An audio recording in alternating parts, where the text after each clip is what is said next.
Hi, and welcome to an episode of the JetRails podcast. I'm Robert Rand, and today I'm joined by the CTO of the Drupal Association. We're going to be talking all about, at 20 years old, how Drupal is as I like to say, still turning heads. And I think that as a community, Drupal has got some really amazing things going on, so you're going to be hearing a lot about the trials and tribulations and the future of content management systems as seen by the open source community that is Drupal. So with no further ado, Tim, would you do the honor of introducing yourself? Sure. Yeah. Thanks for having me, Robert, and thanks to JetRails for inviting me to be here.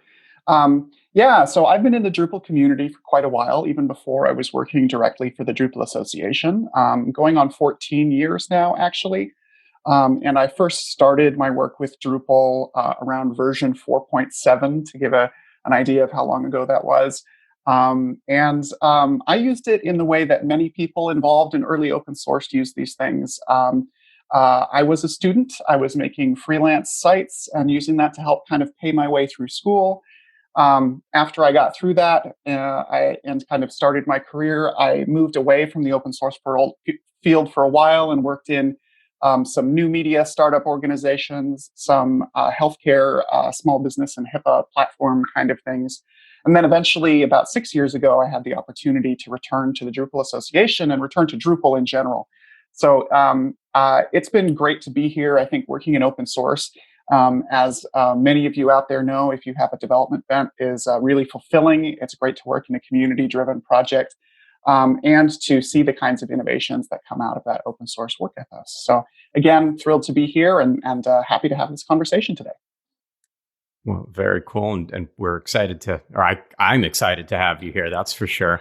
And, I typically like to ask tech companies how they got their names. There's often a backstory there. Tim, I know you got involved with Drupal not necessarily from day one, and I know some of the history of the creation of the platform itself. But do you happen to know how it came to the funky name that it's got? Yeah, so Drupal is definitely an odd sort of name. The story is maybe not too unfamiliar for software projects. So Drupal as a software project was founded by Dries Buytaert, who's still involved, still in the Drupal Association chair, still the project lead. And he was a student in Antwerp at the time. He's from Belgium. He speaks many languages. But in particular, when he first created the very first version of Drupal, he was trying to decide what to call it, right? And what came to mind for him was that he was creating a community kind of platform. And so he was going to call it Village, except he was going to use the Dutch name for Village, which is Dorp. And then when he went to register his domain name, he misspelled it and spelled it drop, which happens to be at least a word in English, as it turns out. So he decided to run with that for a little while for the drop community. And then I guess just it's like putting something through Google Translate backwards and forwards a few times. He decided, well, he wanted to have that Dutch connection again. He wanted to make it a trademarkable thing for the project to hold. So he said, okay, well, what's the Dutch word for drop? And that's Drupal. So he ultimately chose to go with that, named it for the project. And we've been answering questions about what's that funny word for 20 years since. So That's fantastic. I have no idea if I've heard a better answer to that question. Where did you come up with that name? Yep. And I don't think I've ever heard that before in all the years that I've worked around the Drupal community and been involved in Drupal projects. That's pretty awesome. So, and it's funny that there's Dropbox, there's Box, and here there's Drop, but it didn't stay that. Yeah, exactly. And Village also seems like, oh, that's a cool kind of social networky kind of thing. And 20 years ago, that was pretty foresighted. And now, like, if we're being a little highfalutin about it, we try and think of it as like, okay, these drops become, it's in our logo design, and it's what we do from a community framework, right? So we have these little drops of individual contributions from communities that come together for this greater whole and this like evolving non-static flowing project that is Drupal. So that's the fancy answer. That makes a lot of sense. And my friends at DigitalOcean wouldn't mind, drop and droplet and things like that coming up a lot. So fair enough. Yeah. I think that visually that there's something appealing to that imagery within the industry that, things that you can build upon in that way. Yeah. And, so 20 years, obviously, even the name has changed a little bit through that process. What do you think, if we want to start off with the macro look at things, has propelled Drupal into being the CMS that it is today in terms of its, its seat at the forefront for mid-market and enterprise organizations that need a strong content management system to be the glue that keeps together their website, that really powers them to maintain and grow their online presence? I mean, it's a really great question, and it's interesting, right? So I'm gonna go a little bit academic on you, just because open source is, in addition to where I work, it's something of a hobby for me, and working in Drupal is a great example because, as you said, it's 20 years old. That makes it among some of the oldest open source projects that are still really vibrant and really active. Some of the Linux distributions maybe are some of the few things that are actually older in the open source world. And so it's interesting because we're sort of writing the book of open source's history as we go through Drupal's history.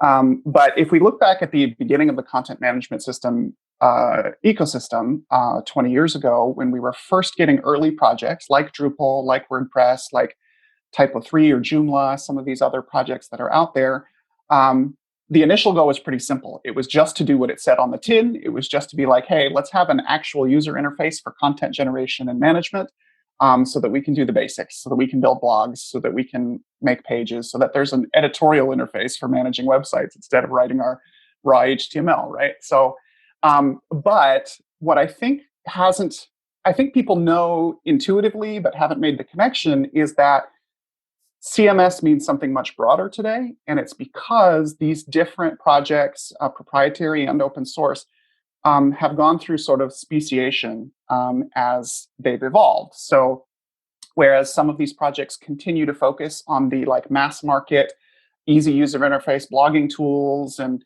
brochureware and different things, they found their different specialties. And in Drupal specifically, the specialty we found was in serving these sophisticated and ambitious ideas that are often used on an enterprise scale or by a particularly ambitious kind of startup experience. And so what distinguishes that kind of modern digital CMS from just what you think of when you think of the old-fashioned word CMS is really, I think, three key components for Drupal. One is the fact that it can act as a structured data engine. So that means that you get rich metadata for all the content you've created, and the content is available as reusable atomic components. You can remix this content into different displays across your site or across channels, right? Not just on a website, but in a mobile application, in a smart device, in voice applications like Alexa, that kind of thing. To go along with that, you of course need the ways to actually access, permission, remix these things. So having a really robust API-driven architecture is sort of another core of what makes Drupal appealing to these more ambitious use cases and these mid to enterprise level users, right? So every sort of function of Drupal is accessible by the API. Drupal consumes its own APIs, and that means the ability to flexibly remix these contents and application layers in different ways is extremely strong, extremely powerful, and easy to use. And then, the last part to go along with this, which maybe relates most to the old-fashioned view of what a CMS is this concept of robust role and permission management and how that flows into workflows that you can create, right? When you're talking about a modern digital experience, you're not managing it with a single person behind the desk doing your whole website for you, just so that you have something. You've got whole teams. And so you need editorial workflows, you need roles and permissions, and you even need those kinds of workflows within other parts of management. So if you're managing your commerce application or you're managing some other experience, you may need to control who's allowed to make your new products, to set your discount levels, to set all sorts of things. So, that structured data, the APIs, and the sort of roles and permission system is, I think, what evolved kind of organically in Drupal from the early seeds of how it began to differentiate itself over the course of those 20 years. And those feed many, many other related features, but I think that gives it the power to do what it does today. And that's what separates Drupal from a lot of the other CMS solutions. So, it's interesting. In e-commerce, we run into things like PIMS, product information management systems. And it's because a lot of e-commerce platforms, they're not really intended to be the data master for certain types of data, especially as it's going to be used in different places. You talk about more or less, feeding the content, the information that's going to be in the mobile app, or maybe some kind of Internet of Things display, or all sorts of different endpoints that the world is evolving, and being able to really have a system that you can leverage effectively for that certainly makes a lot of sense. So in a nutshell, basically, there's platforms out there if somebody wants to create, a brochure site with a few pages, or create a blog or something a little bit more simplistic. But if they're looking for something that's going to represent their larger, more established organization, and give them, more of that comprehensive feature suite, that's the direction that Drupal has evolved through. Exactly. And I would say, like, the simple way to think about it is, if your digital presence is a core part of your user or customer experience, if their journey through your digital application is a core part of your experience, Drupal is probably the right CMS choice for you. If your web presence is sort of a secondary fulfillment role, if it's part of your marketing operations or something like that, right? But it supports a business case that's not digital first, then maybe it's not so much as important. Maybe one of the more simplistic options is what you're looking for. And I think it's important to realize that, this speciation exists in the market, and you should move to the tool that works for you. But for those more ambitious use cases, Drupal is exactly the case that you should be taking a look at. That makes sense. And I was doing some homework, as I always strive to do before these episodes get taped, and I saw on Built With about 500,000 active sites operating with the Drupal software according to their stats. Does that align with your internal statistics, plus or minus? Yeah, it's our internal statistics show more. Actually, we're actually really at about, across all of the current versions. So Drupal 7 is still supported through November of 2022, and there's Drupal 8 and Drupal 9 available as well. There's a net total of about 1 million that we see from the reported requests for updates that come back to us. When a Drupal site comes and says, "Hey, I'd like to see if there are updates for the modules I have installed," we get that, and we can tell, okay, this many sites are contacting us. So it's close to 1 million. It's increasingly been actually harder to identify what a site is built on with some of these tools like Built With and others, just because so many people are putting a different front end on. They're using front end frameworks like React and Vue and others, Angular. Yeah, get into these progressive web apps and all right, this other exactly. tech, and underneath really it is Drupal, but you can't necessarily see that. So that's a problem we're also thinking about trying to solve, just because we want to make sure that people still have that visibility into where Drupal's being used in the market, even though it's increasingly in those places. So that's interesting.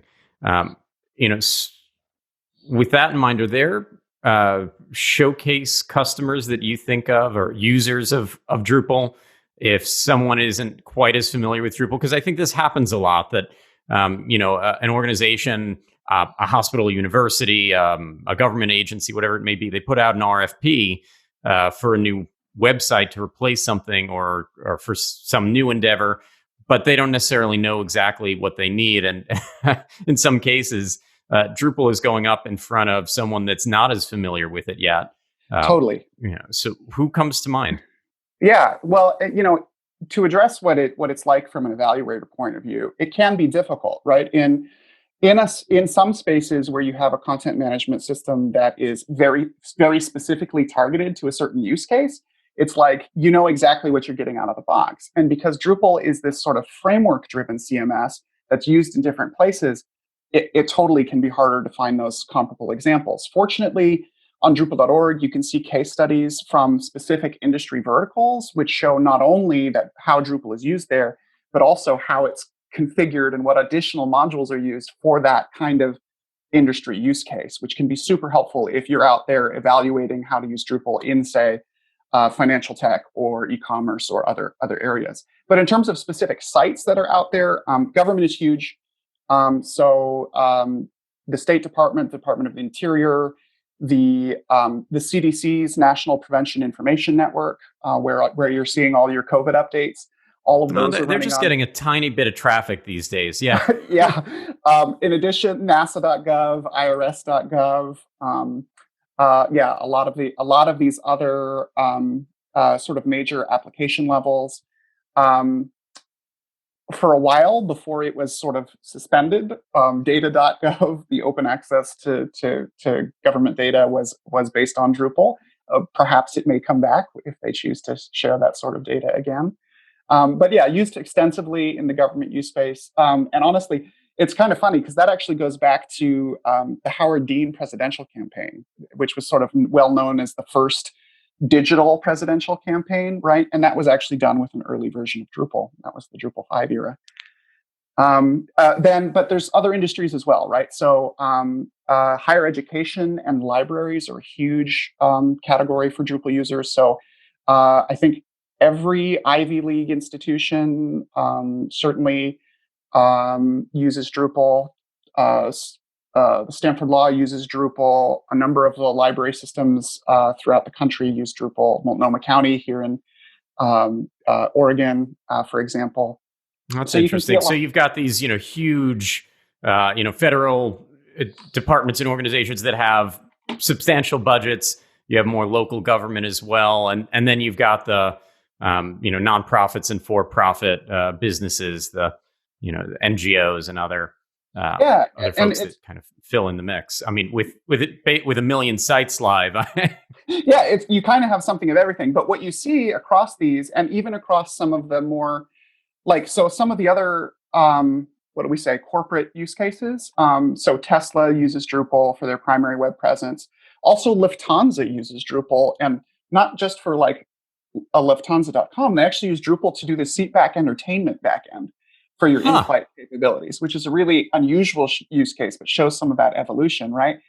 And the common thread, whether you're talking about these small startups with their super ambitious cases, or you're talking about big government organizations, is they're trying to do some kind of sophisticated form of user engagement. It might be civic engagement with the citizenry to provide key information localized to the region you're in. It might just be helping you categorize what's on your library shelf, or it might be having you configure and purchase your Tesla. It could be all sorts of things, right? So there's a lot to it, but that underlying thread is there's a user journey that is fundamentally digital baked into the key use case for all of these sites. So whether they're a startup, whether they're still in a growth phase, they're not an enterprise yet. There's plenty of SMB use case here. Especially for aspirational companies, because it's more about the tech than it is about the size. Yeah, exactly. So, people often make the assumption that, oh gosh, because it's used in these huge use cases, it must only work in the enterprise with large enterprise scale teams. But that's really not true. You can also, if you're that scrappy startup, you can probably prototype that digital experience idea in Drupal in an afternoon. To get that proof of concept of some new interaction that you're trying to create, and then leverage that into some new launch. So, and you've hit a couple of times on the fact that it's an open source community. I know that a lot of our listeners, would appreciate that in general. I'm certainly a huge proponent of open source projects. How many devs are actually contributing to Drupal? Is that something that's in an upswing? Is that something that you track closely at this point? Yeah, so we do track this. We have some good metrics about it, and contribution is complex in a project the scale of Drupal. So to step back for a second, right? Drupal has its core code base, and then Drupal has modules and themes and distributions, which are just the extensions you can add on to Drupal. And these are all hosted on Drupal.org, just regular projects that can be put together. And there's over 40,000 of those individual projects just on Drupal.org between the core code and all these different extensions that you could use in Remix, right? Great. And So if you wanted to review them all, we'd have to lock you in that room for just a little while. Yeah, it would be. That's a sizable catalog. Yeah, it would be quite a lot. And so all of those people who maintain those projects or contribute to those projects or file bugs against those projects are contributing in some way. So if we work kind of outside to inside on Drupal.org, in an annual sense, there's probably 100,000 unique individuals in some way contributing activity to the actual Drupal project, whether it's a contributed module or core itself or something like that, or even just commenting and reviewing rather than doing code, right? There's contributions other than code that are important, the design, the user interface element. Then if we sort of zoom in a little bit to how many contributors work on Drupal core itself, I think when we did the math on how many people were involved in Drupal 9, I think it's over 10,000 people were sort of credited in being involved in the issues being resolved, and over 4,000 were in the actual commit credit of the Git commit credit, which is enormous. I remember when Drupal 8 first came out, I think it was something like 3,600 core contributors. So it's grown since then. And even then, that was more than 3 times the number of core contributors to the PHP language itself. So even though Drupal's written in PHP, we have more than 3 times the number of contributors to Drupal as a framework. And of course, there's overlap. The people cross collaborate, but it's really robust and it's a really powerful ecosystem. To be honest, this community of open source developers is really the main reason that I so enjoy being involved in this project. So, yeah, and with so many projects and so many contributors, from your seat personally, is it sometimes a lot to manage? Do you think that sometimes maybe there's some duplication of effort somewhere, or you wind up with a lot, modules that do similar things that maybe their forces could have been combined? Do you find that sometimes that's almost a challenge, that the community has grown large, even by open source standards?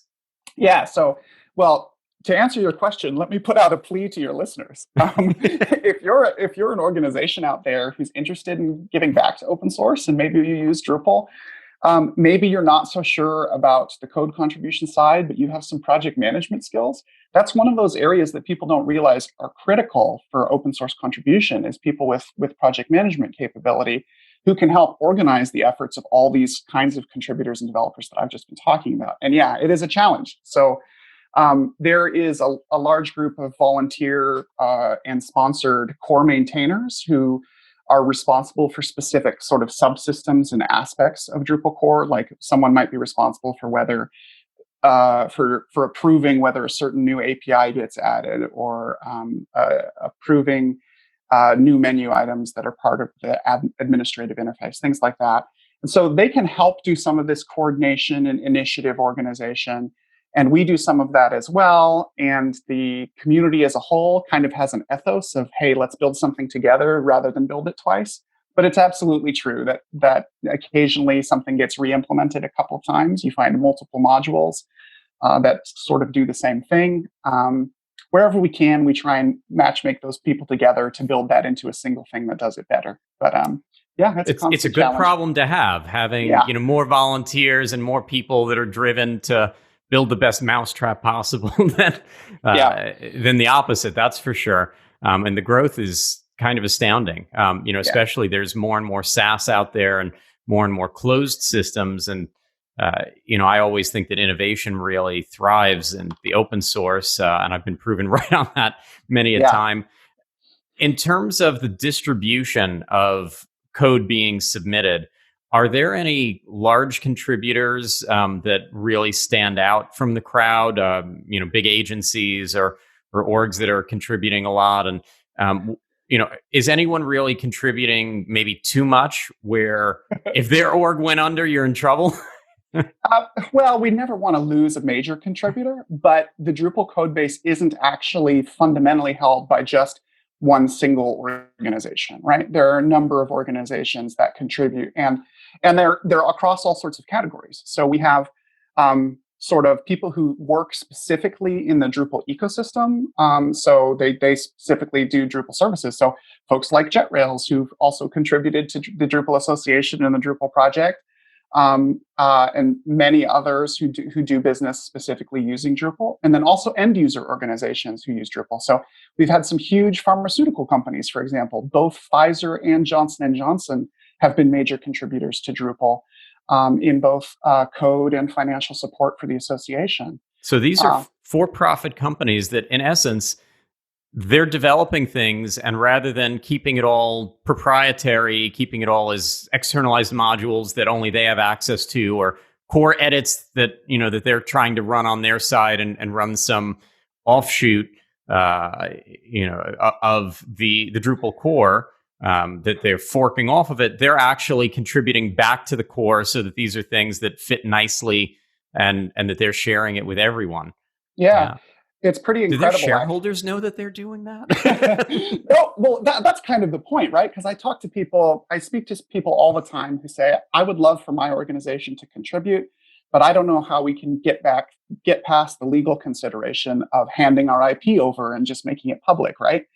And let me tell you, if a pharmaceutical company can make the case, anyone can make the case that it's worthwhile. And the folks involved with this, both of those organizations, will tell you that the reason that they do this is because it produces a better outcome. They are able to, by contributing, both recruit better talent to their internal teams and influence the product direction of Drupal.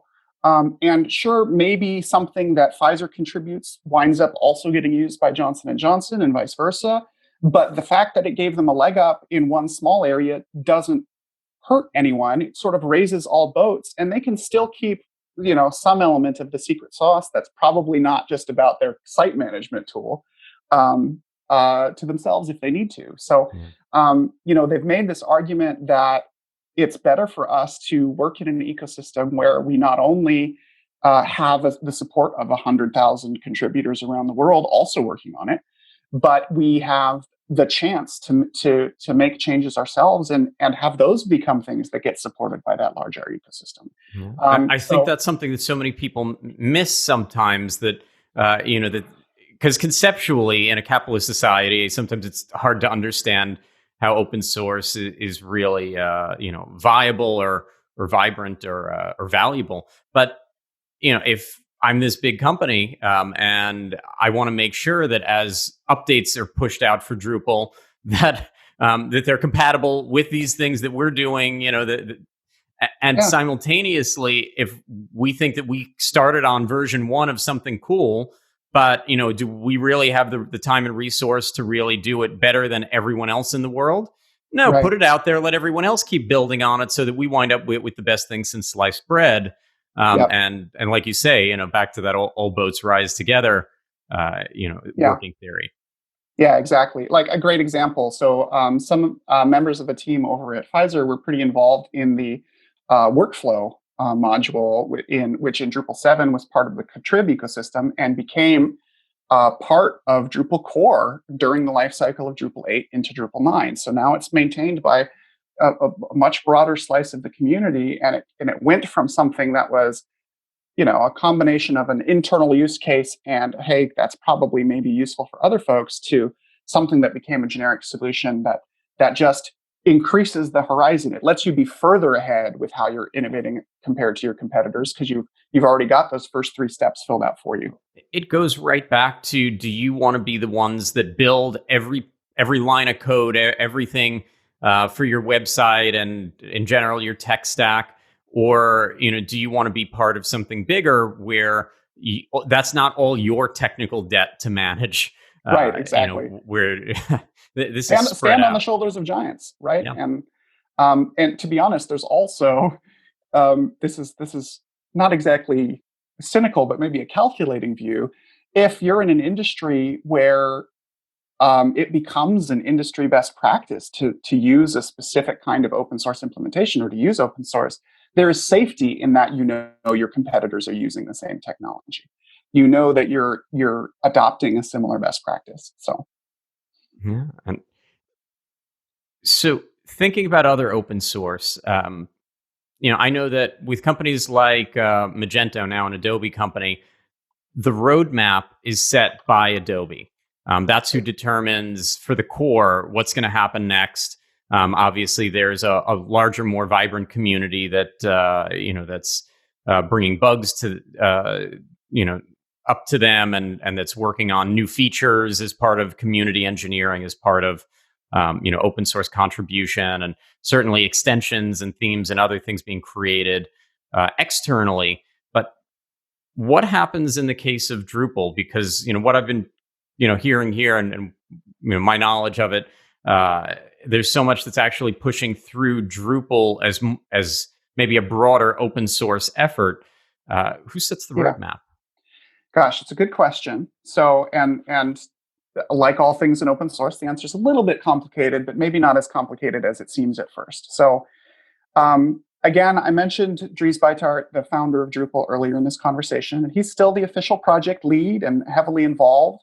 And so at each DrupalCon, which happens twice a year, he, even during COVID, we're doing them virtually now, at each DrupalCon, he will set out a set of strategic initiatives for Drupal core that are sort of a vision statement for where he believes Drupal core should focus next, either on doubling down on something we're doing well or that we've seen work well in the contribution ecosystem that should become part of core, or in the direction of some kind of over the horizon future facing features. Now, just because he's designated those as as the strategic official initiatives for the project doesn't mean those are the only things that can be worked on. So again, if an organization chooses to contribute to Drupal and they choose, hey, we want to focus an initiative on this particular area, they can often move those forward too. And there's a kind of a consensus building process between whoever's doing the work, the duocracy that is open source, and the kind of core maintainers who help to govern particular components of Drupal. So, if someone came along and said, we want to make an update to the way the editorial workflows work, and we're a newspaper company or something like that, we have some good ideas, they could propose that and work on that, and the core maintainers would be there to not to say yes or no, we definitely want that, so much as to say, if we include that, let's make that feature generic so it works across more use cases. Let's make this do this, that kind of a thing. And it sort of evolves from there. Increasingly, though, we are looking at specific strategic partnerships to try and help move certain things forward. So we do actually try and go seek out someone who might be a Drupal end user who has a great use case and say, hey, let us at the Drupal Association help you contribute to the project to move this particular initiative forward. Or we've even had other kinds of organizations come to us and say, we think this is important. We'd like Drupal to adopt it. Can you help us? So, for example, Google contacted the association just recently and said, hey, we'd love it. It would be great for the web and the performance of the web in general if every Drupal site automatically set images to lazy load by default. Could we propose an initiative and sponsor the association to help move that forward? So that's another way that we're able to make things happen, and that's been proceeding nicely. Wow, that's an interesting one. And the openness, the ability to do that, I think is phenomenal. To have companies come together and say, how do we make the internet a better place for everyone?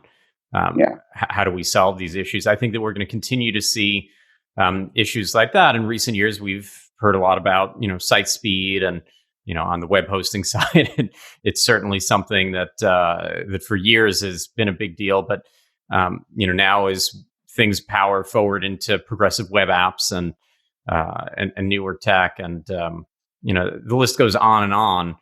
I think that in a lot of cases, it does take collaboration. It does take an effort from some bigger and smaller players to combine efforts and help steer in a direction. If we ever want to get there in a holistic way. And, I think that's going to lead me into a good question that's popping into my mind.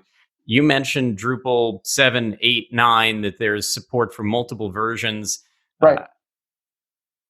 I'm going to, I want to hear about what's new in Drupal 9, but I kind of want to start off with how hard is it to upgrade between these versions? Because I know, I'm living and breathing this, Magenta 1 end of life that happened at the end of June. And there's still, depending on whose data you want to look at, anywhere from maybe, 90 plus thousand to 200,000 Magenta 1 sites still in the wild. And it is, it is painful to try to get people to upgrade because it's a replatforming. It's a complete rethink. How easy or difficult is the upgrade path between Drupal versions? Yeah, so it's a good question because it's changed across the versions I just talked about. So 7 to 8 did involve a major re-architecture of Drupal.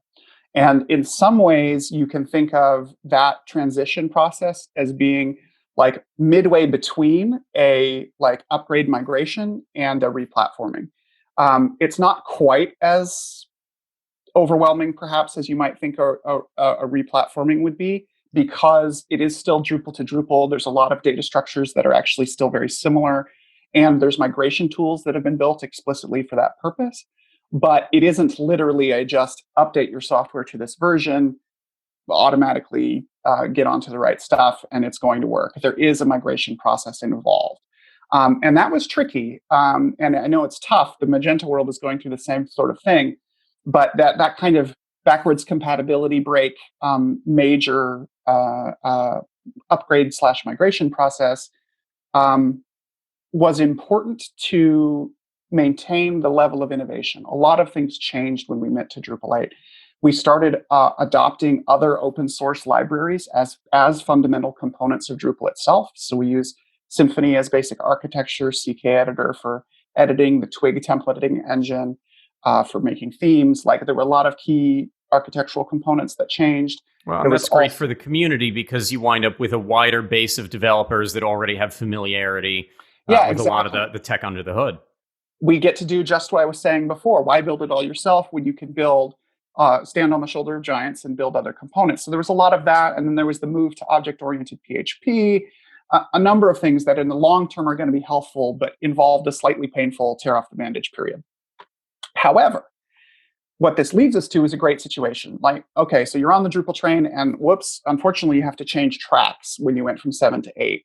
But from 8 and beyond, the philosophy has been to create a continuous innovation model. So Drupal adopted semantic versioning, which basically is just a way to designate this is a small non-breaking change, this is a feature release, and this is a release that breaks backwards compatibility. We also switched to releasing new features every 6 months on a rigid cycle in point releases like 8.1, 8.2, 8.3. Whatever's ready comes out in this regular release. So this continues. That allows organizations to plan, at least resource-wise, what they're going to need to be doing internally. So that's got to be tremendously helpful to the owners of these websites. It's both really good for planning. It's also really good for security hygiene and being able to have a minor release, which isn't a whole re-release of the software, to align with various PHP version support issues and things like that. And it's also really good because those new versions are, again, like each of those point releases is added as a new feature with a guaranteed backwards compatibility and a deprecation policy for when something might eventually go away. So, for example, rather than having to break something or having to warn folks, hey, in this next feature, we're taking out the old way of uploading images and putting in the new way of uploading images, there's a strong commitment that all the way through the 8 life cycle, any feature you've used continues to work, and new things are just added while the old ones are marked to be removed. And that's what happens in the tick over to 9. In 9, the old things are removed, and the new ways of doing them become the primary way. But that's also sort of the only change. So the code base may have changed significantly, but if you were following all of the updates before that, if you were on 8.8 or 8.9 when 9.0 came out, you could just do that as a regular update. And it was pretty much no harder than an update from 8.5 to 8.6. So I saw people on Twitter on Drupal 9's launch day, 15 minutes after it had launched, saying, I've actually finished upgrading my site. That's incredible, right? It's an amazing change compared to the 7 to 8 pain, Yeah, which is that's a necessary fantastic. pain. I But it's imagine that there's still a lot of people stuck on 7 because they haven't allocated the time, resources, the dollars, or whatever currency, being such a global yeah, software, whatever it may be, that they have not been able to make that happen. I know this is an odd year, of course, where organizations' budgets have shifted, and so maybe if something was planned, they might not quite be where they hope to have been with it. Uh, you know, I suppose that that's going to bring some security challenges, as always happens in these situations. That there are sites yeah. that are not being managed the way that any of us, would intend them to be. Yeah, and there's a few things going on to mitigate that. So we did extend the end of life date for Drupal 7. It was going to be November of 2021, and it's now going to be November of 2022, because again, we realized that people probably had budget freezes that were not expected and not planned for this year, and so we want to give them a little bit more time. We do have a strategy to limit the number of changes. There's not much that's going to change in Drupal 7 between now and then. It's just that, maybe there'll be occasionally security releases, but the innovation is happening in 9 and beyond at this point. Relatedly, we are working on some tools to make the total cost of ownership process, regardless of your Drupal version, easier. So there's things like an auto updates initiative that's in process to help automate the process of updating your site, which would be great. There's actually a version in Contrib already that was sponsored by the European Commission last year that we worked on with them pretty extensively. So we're working on the core version of that next, and that should help with the maintenance for folks out there using these Drupal sites. Makes sense. I mean, look, from the web hosting perspective, we just want sites to be updated because we stop at the first line of code. We're not going to be, Yeah, installing security patches or software updates into the Drupal or any other application software that they're running within the hosting environment. yeah, And so when they're not properly maintaining, that just puts more pressure on us. We've got the web application firewalling and the intrusion detection and the malware scanning and all the least yeah. privileged access and, round the clock monitoring and everything that we're supposed to have. But, no one wants to play a game of whack-a-mole with it. So, Totally. And that reminds me, actually, is another thing. If you're one of those users out there with a Drupal site and the particular hardship for you is just, oh gosh, it's a Wednesday security release window, maybe I'm in a different time zone, so I'm having to ask staff to stay late or start early, that kind of a thing, that can be kind of tough. And one of the things we're doing really recently, you mentioned web application firewalls. The Drupal Association is now operating one that can be run by itself or in parallel to existing hosting and application infrastructure that is specifically security related for any possible highly critical vulnerabilities, right? If there was something that was a mass exploitable issue and you were part of this program, which we call Drupal Steward, there would be a firewall in place where the security team can make sure that your site's protected even before you have the time to update the patch. So if that's something that's really concerning to you, or if you don't want to keep staff on call, I'd encourage you to go to Drupal.org and look up the Drupal Steward program, or reach out to me, and I'd be happy to talk to anyone out there about it. yeah, from my vantage point, everyone should have a WAF, a web application firewall, that it should just be the standard. Yeah, That it is difficult to count on your site to always be patched against everything instantaneously, whereas good security companies can handle that. Great to see the Drupal Association taking initiative there. And let's go back to Drupal 9 for a moment. yeah, So obviously there was enough change that your team determined, or kind of back to who sets the roadmap, right? That it was determined that that there was going to be a break, yeah. and the same that's happened over and over again. We're up to version 9. Anything particularly exciting in the changeover from 8 to 9? Anything that people today, because Yeah, when a version is running its course and it's not going to be supported, it's obvious that you should upgrade. But right. beyond that, if there are security updates, there's always the question of, well, do I really need to upgrade now? What's in it for me? Is there value in this? Um, Right. so what brought Yeah, about that shift? there's a few things, I think. So Drupal 9.0 and Drupal 8.9 were basically identical.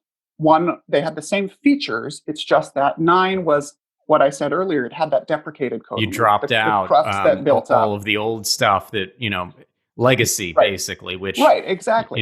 in terms of maintaining security, that's a lot less code to worry about. In terms of speed and conflicts and other things, a lot cleaner. So It's very you rare cleaned for a up. code base to get smaller over its lifetime. And that was one of the opportunities where we actually did that. 9.0 is smaller than 8.9. And what that meant was choosing that point as a clean break when we know that the update is actually quite easy. Like all you need to do is make sure the code you're using isn't using those deprecated functions. And what we did to make that an easy process was there's automated tools that we made available and that are also run on Drupal.org to make sure that your contributed module or your personal custom module isn't using anything that will break. And it'll tell you and even generate a patch for you to fix it. So for the first time in Drupal's history, like more than half of the top 500 Drupal modules were already compatible at the time of release. Wow. And also for the first time in Drupal's history, there are contributed modules that work both on Drupal 8 and on Drupal 9 without you having to do anything special, so that you know that when you update, it's already working.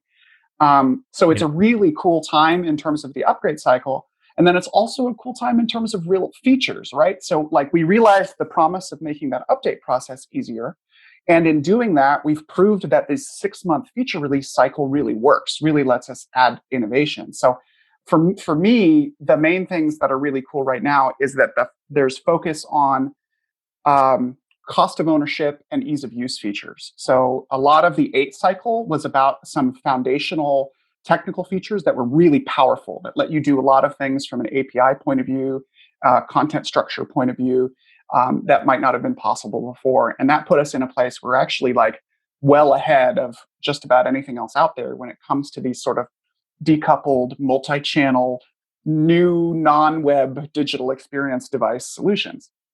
But wrapping some of those things and making them more accessible to users is, I think, going to be really important. So in Drupal 9, there's new admin interfaces being worked on. There is the direct integration of JavaScript components, so that desire to use more JavaScript front end it can already be done as a decoupled solution, but actually just building it into some of Drupal's default front end. There is, like I said earlier, further focus on automatic updates, making the process of maintaining your site easier and a lower cost process. So there's a number of strategic initiatives that are really, really cool coming in Drupal 9. And, that's the thing. These days, it's just as long as you can keep up with your regular 6-month update, you're going to get that continuous innovation. That's fantastic. And I really like hearing that the modules and things, that there's less of a problem upgrading your core because of modules. I know that people ask me about, in the Magento world, when it's time to upgrade. Magento most recently put out version 2.4, and there's still maybe, as of now, 10% of the Magento extensions in the Magento marketplace that work with 2.3 are certified as being compatible with 2.4. And so that really makes it hard to be an early adopter or to upgrade exactly when you'd like to. That, in a lot of cases, you're waiting for the community to catch up as opposed to things moving along at the same speed. So that's particularly interesting. It's been actually pretty incredible because one of the things that I think we'll start seeing in other software, like just in the software development world at large, that we're learning from this and kind of sharing from people, is that we're talking about, the core maintaining team is talking about making it part of the rules of whenever something is declared as deprecated, whenever we decide, okay, this image handling is going to be done in a different way, that before that change gets committed into core, we should write an automatic rector rule, rector being a technology that generates patches to fix these deprecations.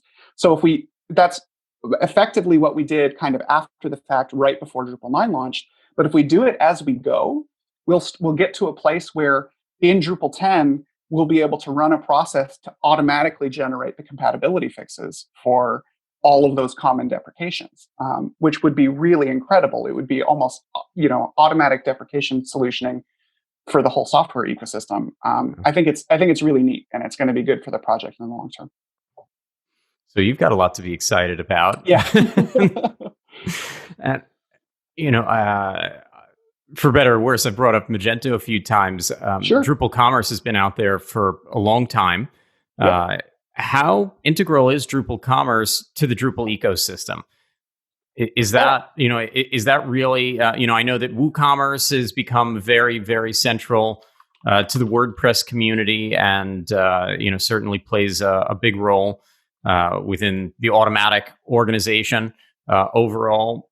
How do you see Drupal Commerce within the overall community and ecosystem that is Drupal?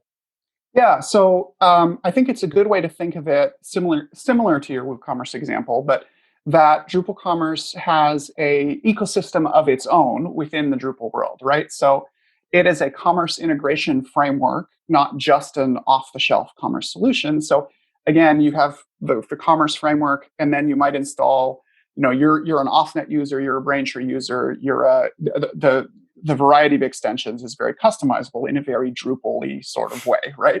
So, so you can kind of build on that custom solution. And the commerce ecosystem is one of the most widely used set of contributed modules in the Drupal space. That said, it's not the only way to do commerce in Drupal. There are some other solutions as well, and there are other kinds of integrations.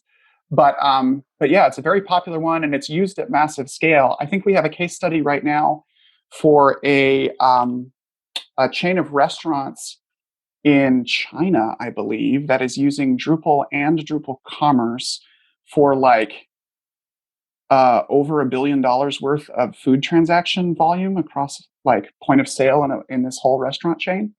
Wow. Incredible. Wow. Huh. Yeah. The use cases are always astounding. Yep. I know that, there are ways to leverage, all these platforms together. So headless applications where, one system is the front end, the other is the back. Yep. I know that I've seen Magento sites using Drupal as a front end, as the CMS. I know that I've run into not too long ago, Drupal being used as the front end for BigCommerce. With their headless initiatives, so sort of marrying together SaaS and open source into something pretty interesting. So, I think that is part of the beauty, is the ability to bring all of this together for whatever the best use case is. Yeah, exactly. Maybe there is someone out there that really doesn't want to maintain all the PCI compliance, and absolutely, not to say that no matter what, there's still some PCI compliance footprint if you're using an open CMS that you've got to take care of. We're very attuned to that around here. But nonetheless, I think that it's particularly interesting that we've seen the industry as a whole become so much more flexible, and it's not just about, well, I'm running this software and I'm so that everybody's using more complex APIs these days to really focus on what the user experience and what the end results are that they're trying to achieve, not just what can the software do today. Yeah, and if I make an analogy back to what I said before, right? So 20 years ago, the CMS ecosystem kind of emerged as if something came from nothing, and everybody tried to build this new set of web ecosystems, right? And at first, everybody decided we all have to do everything, right? Everybody was trying to build the complete CMS, right? And then I talked about how the CMS space had this speciation that happened where these different projects focused in different areas on different markets. And then eventually we even got to the point where you have the kind of commodified, totally basic features in your whatever your Wix Squarespace for the low level minimal sites out there. Similarly, that's happening with commerce applications and all sorts of other third-party technology applications where they've moved from, hey, we have to be a single monolithic solution, to we should integrate with, you want your best commerce solution with your best newsletter solution, with your best CRM, with your best whatever, right? And where Drupal excels in particular is the thing it's best at is being the connective tissue between those other components. So I think that's a really powerful place to be. I think that's a great way of looking at it. And I think one of the things that draws me to Drupal is I don't know if it's the right word or not, but some of that hubris that's caked in, that this is really something that's evolving, and while it's powerful and it's used by huge organizations, it's also in a constant state of improvement and flux. And there's no question about that. Yeah, absolutely. And that's important. I think it should be that way. It's like you don't want to go stale in this space, right? It's very easy to rapidly find yourself feeling a decade behind and looking 2 decades behind if you don't have that kind of continuous innovation. So yeah. And what types of challenges do you keep you up at night? I hope none, but what do you think that the Drupal may be in for in the near future? That will certainly keep you and the team busy. And is it up and comers and new challengers in the space? Is it changes in technology overall? Is it the growth of the platform and and the growth of the community and trying to keep all that organized? Yeah. If anything, what really is the tough spot here? I think there's two areas that if anything keeps me up at night, it's those two. So it's on the one hand, it's agility, and on the other hand, it's sustainability, right? So on the agility side, 100,000 annual contributors, or even the like 4,000 plus core commit code contributors, whatever, that's a lot of cats to herd. It's a big ship to steer. Whatever metaphor you want to use, it's hard to quickly change direction as things evolve. In principle, the flip side of that is when you have so many involved people and so many, and it's open source, like occasionally you'll have someone who just shows up and says, hey, there's that cool new voice interface for Alexa. I'm going to write the Drupal integration for it. And so in some ways you can evolve quickly, but in other ways it's hard to change direction. So for me, one of those concerns is how do we maintain agility, and how do we maintain focus? And it goes earlier to that conversation about, can we get more people participating as contributors? Can we get more project management tools? Can we replicate things like the Johnson & Johnson and Pfizer contribution experiences or the Google sponsorship? Like, can we create more of a contribution ecosystem even than we have? Because we have something large in an individual way, but I want to replicate that on the initiative scale, not just the individual scale. I think that would be really powerful. And if we can't do that, the risk, of course, is, okay, we continue barreling down a certain path and we miss a whole sort of technology area that we would have liked to be a part of. Then, the other issue is sustainability. We're an open source project, so in principle, we're relying on all of this code being donated. Now, that's not to say that nobody's getting paid to do this work, right? Within the nonprofit at the association, there's only 16 of us, but we're salaried employees. And then among our thousands and thousands of contributors, something like 61%, we have the statistics on this, of the people who contribute to Drupal are being paid by their day job to do so. They're not just doing it in nights and weekends volunteer time.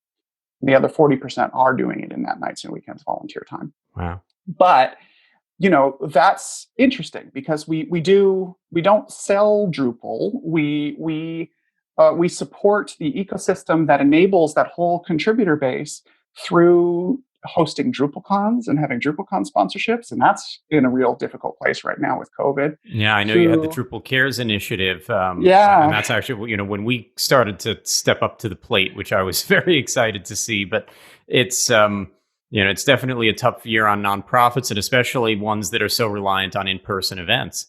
Yeah, exactly. It's really hard.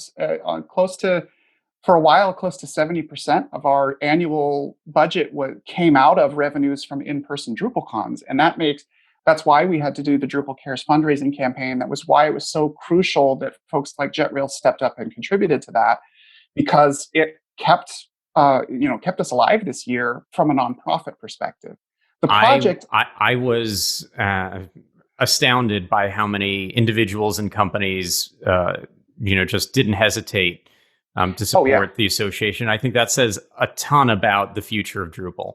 I think it really does, because in a time where people probably had their own internal budget issues and their own concerns about the future, At least uncertainty, yeah. yeah, there were hundreds of organizations and thousands of individuals who contributed. And not only that, they hit our like $500,000 goal in half the time. We were going to do a 60-day campaign. We were done in 30.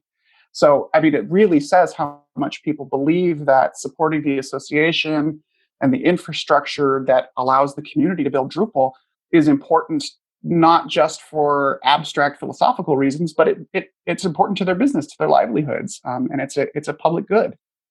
Yeah. You bring up, revenue and things like that. Do you think that there could ever be a paid version of Drupal? I know that a lot of open source has, in one way or another, gone in that direction now. And in your case, there's a nonprofit, that's here, and other things that play a deeper role than in some open source situations. Sure. It's a juxtaposition. People like to think that open source automatically means something in particular, but depending on whose wings you're under, it's not always the same. Yeah, it's interesting because the open source movement and the free software movement are not necessarily the same thing. A lot of the free software radicals who sort of genuinely believe that code should be transparent and free, and not even that there shouldn't be such thing as intellectual property for code, have a whole different perspective than people who believe in open source just as a development philosophy, in terms of it producing better results and better code, because it can be audited by external parties, because you can bring in external contributors, because it's just a better way of doing the work. So there's that juxtaposition in the market between the way people think about open source versus free software. And in Drupal's case, no, I don't think Drupal itself will ever have the paid or premium version. It's GPL v2. It can be used in GPL v3 context as well. It has so many contributors, we could never relicense. What does exist as sort of a paid kind of thing, that is some of the ways that our users, our business ecosystem kind of monetizes and makes Drupal work for them, is there are hosted platforms for Drupal, of course, that have extra things layered on top. They have extra personalization features, or they have development environment features, or they have whatever the case. Marketing features, all sorts Yeah, of. exactly. Mm-hmm. So those kinds of things can exist in a paid landscape to help keep that ecosystem thriving, and to create an economy around Drupal, which is ultimately important. All these people who contributed want to, in the best case scenario, they're all making that back. That virtuous cycle is feeding an ecosystem that supports everyone. Yeah, look, the more, basic math, the more users on Drupal that a web host has, the more that they can contribute back to that community through sponsorships and other things, and thought leadership. And and the same goes for digital agencies and for technology providers, whether it's the company that is adding live chat into a lot of these sites, or you name it, yeah. Right? There's no short doing any number of things that integrate different marketing tech stacks and other things. So it makes a lot of sense. Tim, you've been really generous with your time today. Sure. Before we start to wrap up, just wondering, there are a lot of users on other open source CMS environments, other Linux-based platforms like WordPress and Magento and so on. Do you have any other thoughts on things that those users should know specifically about Drupal, the Drupal community, the Drupal ecosystem, the Drupal Association? I'm going to think of any other SEO keywords that should be layered on that question. Yeah.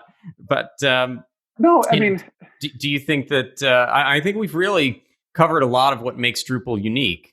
Yeah, it's a great question, though. And first of all, I'll say that all the reasons that it is valuable for people to participate in an open source project are reasons that it's valuable for open source projects to collaborate with each other, right? So we talk to people over at the WordPress Foundation and at Automatic. We talk to people at Typo3, at Joomla. We've in fact, with several of those folks, we're collaborating on a security architecture for updates delivery based on the Tough framework. So, there's friendly collaboration across these spaces. And at the same time, we can recognize that our solutions are used in different ways, right? So, if you're familiar with these other kinds of platforms, in terms of like the infrastructure and management of the tool, installation processes, all those things, they're relatively similar.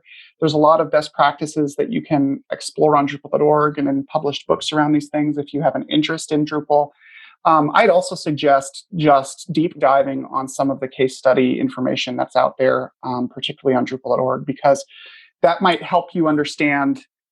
Again, Drupal just straight out of the box is more of a blank canvas than some of these other things are. It's ready to be customized to a purpose, and so looking at how others have done that is a really good way to get that orientation rather than just looking at that out of the box installation. So I'd really do your reading on those things.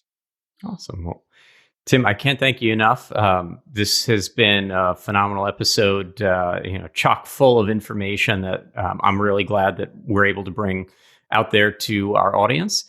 I hope we have you back on soon. To our listeners, as always, thanks for tuning in, and we have a lot more great content in the works. So be sure to stay subscribed, and we'll be in touch with more news you need soon. All right. Thanks, Robert. And thanks to you and the JetRails organization for having me. It was great to be here. Our pleasure.